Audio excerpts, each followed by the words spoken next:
चल पार्टी मना बहिला नया साल में,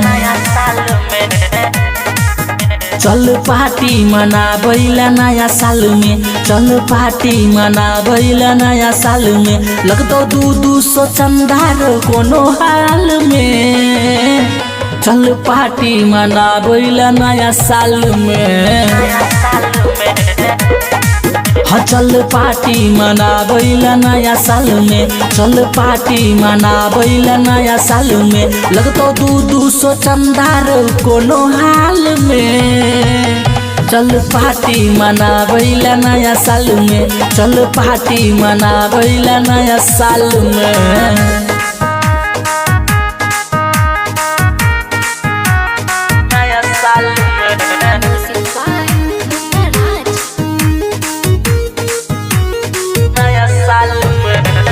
रूपम रिकॉर्डिंग स्टूडियो जीवन चौक मधुबनी।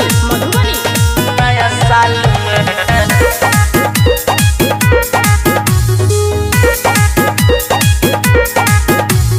कोई जाक जरना गोइठा लएतै, कोई जाक लएतै चुलही। धनिया पत्ता लहसुन प्याज भाई रो तू नहीं भूलही।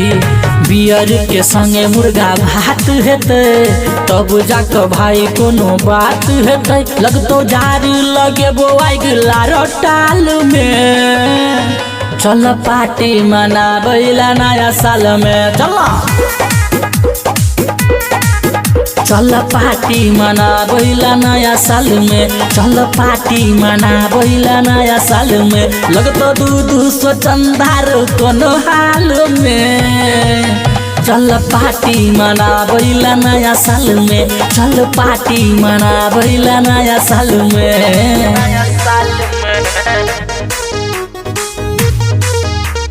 नया साल में।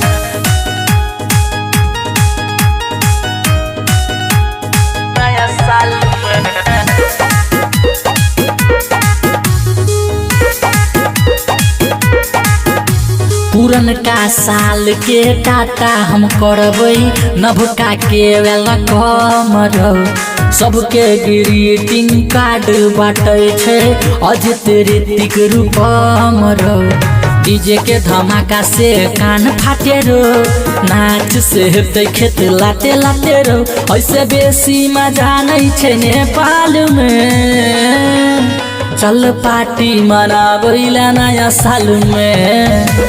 हे चल पार्टी मना बहिला नया साल में, चल पार्टी मना बहिला नया साल में। लगतो 200 चंदार कोनो हाल में, चल पार्टी मना बहिला नया साल में, चल पार्टी मना बहिला नया साल में।